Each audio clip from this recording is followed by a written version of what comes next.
The American soldier accused of a massacre in Afghanistan is locked up this morning at Fort Leavenworth, Kansas.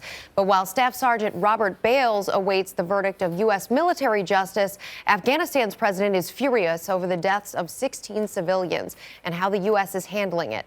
Mandy Clark is in Kabul this morning, and Mandy, President Karzai says he's at the end of his rope over the level of cooperation he's getting from the U.S. in the investigation. What could this mean for the U.S. strategy in the war? Well, yesterday, Karzai met with villagers where the massacre took place. Sharing their anger over the murders, Karzai said U.S. forces blocked the delegation from interviewing the American soldier. Karzai also questioned whether only one soldier could have been responsible for the rampage that took so many lives.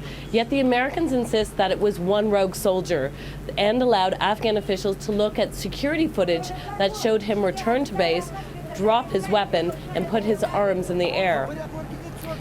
So, Mandy, the U.S. is making the case that this is one rogue soldier. Is there anything else the Americans, in your view and the view of people on the ground there, can do to get this back on the right track? Well, it's critical for the American mission here to get it back on the right track because U.S. forces are technically guests of the Afghan government. On Thursday, Karzai called for all NATO troops to be pulled out of villages and returned to the main bases. He also wants security to be handed over to Afghan forces by 2013. That's a year ahead of the American schedule. Yesterday, President Obama called Karzai and agreed to further discuss those issues at the Chicago summit in May. All right, Mandy Clark in Kabul, Afghanistan. Thank you, Mandy. We appreciate it.